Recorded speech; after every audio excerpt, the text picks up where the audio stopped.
That's because many feel that Mugabe's successor, former Vice President Emmerson Mnangagwa, will carry on much as before when he is sworn in on Friday. The two worked side by side for much of the president's reign. In a diplomatic cable posted on Wikileaks in 2000, the U.S. State Department noted that Mnangagwa was widely feared and despised throughout the country and could be an even more repressive leader than Mugabe.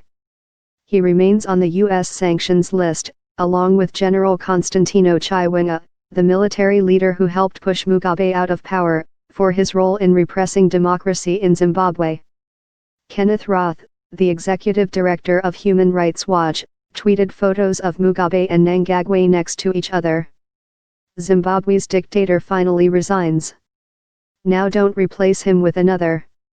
Mnangagwa is accused of leading a vicious military campaign against an opposition leader in 1983 that resulted in the massacre of thousands of members of the minority Ndeb ethnic group.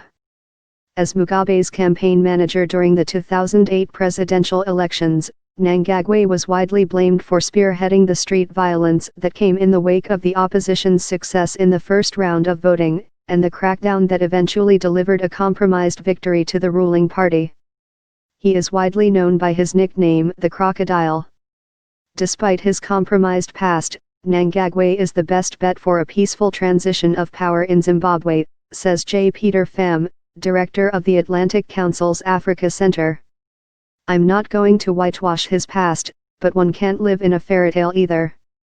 Mugabe's resignation, forced or not, is an important first step in any kind of democratic transition, he notes.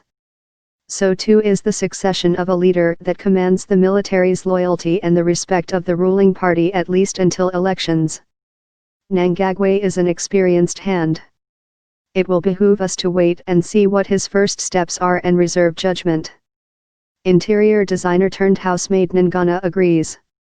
Anyone is better than Mugabe, she says. More to the point, the threat of upcoming elections is likely to keep Mnangagwa in line, and force him to implement at least some of the changes Zimbabweans want to see. Inflation is so high in Zimbabwe at the moment that relatives ask her to send groceries home from South Africa instead of money.